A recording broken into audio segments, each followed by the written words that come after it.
The Lord be with you. And with your spirit. A reading from the Holy Gospel according to Luke. Glory to the Lord. On a certain Sabbath, Jesus went into the synagogue and taught. And there was a man there whose right hand was withered. The scribes and the Pharisees watched him closely to see if he would cure on the Sabbath, so that they might discover a reason to accuse him. But he realized their intentions and said to the man with the withered hand, "Come up and stand before us." And he rose and stood there. Then Jesus said to them, "I ask you, is it lawful to do good on the Sabbath rather than to do evil? To save life rather than to destroy it?" Looking around at them all, he then said to him, "Stretch out your hand." He did so, and his hand was restored. But they became enraged and discussed together what they might do to Jesus. The Gospel of the Lord. Praise to you, Lord Jesus Christ.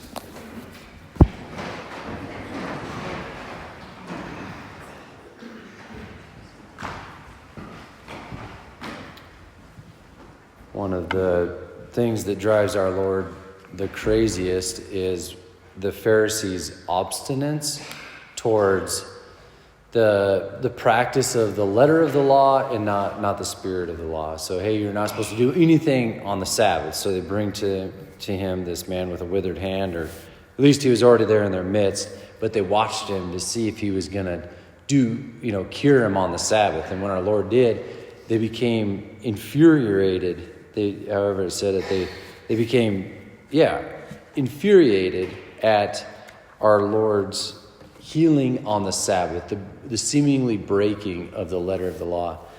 So it's an interesting scene, and it's not just an interesting scene with the Pharisees, but with our Lord.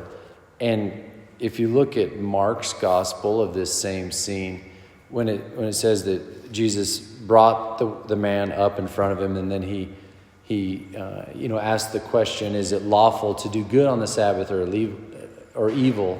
And then it says Jesus looked around in anger. Mark's gospel said Jesus looked around in anger at the obstinance of the Pharisees, because he knew their heart, that they were going to test him on this. And so he had this anger towards this situation, that they were so hard-hearted that they were obstinate to doing good on the Sabbath. So our Lord looked at anger. That's what I'm driving home. And we'd call this a righteous anger. That our Lord had a righteous anger in the face of an injustice. And so the idea that they were not open to actually God's healing on the Sabbath was an injustice, and it angered the Lord. And he took action. All right, that's righteous anger. Okay, another case of righteous anger is our St. Paul's letter to the Corinthians that we just read about this man in their midst who is living in immoral life, living with his husband's wife, whatever that means. Okay, and so Paul just hits it between the eyes. He does not dance around this issue. This man should be expelled from your midst. And he doesn't stop there. He says, and his flesh should be commended to Satan, so that at least maybe his soul may be saved. St. Paul does not mess around with injustices, hits it between the eyes. This is what we call righteous anger. Okay, he took action. All right, that would be a very unpopular scene today if Father Bryce just started, expelling people from their midst, and commending their flesh to Satan. That's not popular today. But yet righteous anger is that righteous. And I would say, it's not all just about, getting infuriated and, acting in anger. No, it's more acting in justice in the face of an injustice.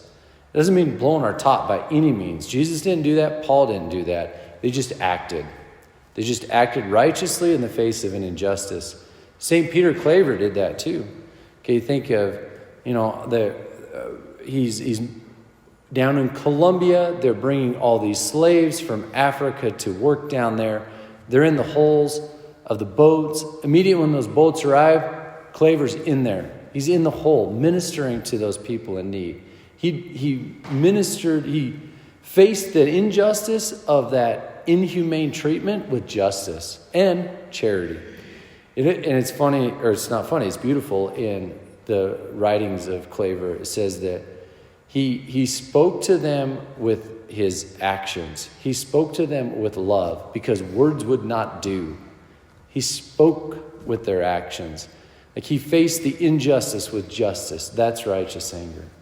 Okay, we're all called to that. We can learn definitely from the example of our Lord, St. Paul, for sure, and St. Peter Claver and all the saints. They show us what righteous anger looks like. It is justice in the face of an injustice, but it's also like overarching. It's all done, not in anger, but in love.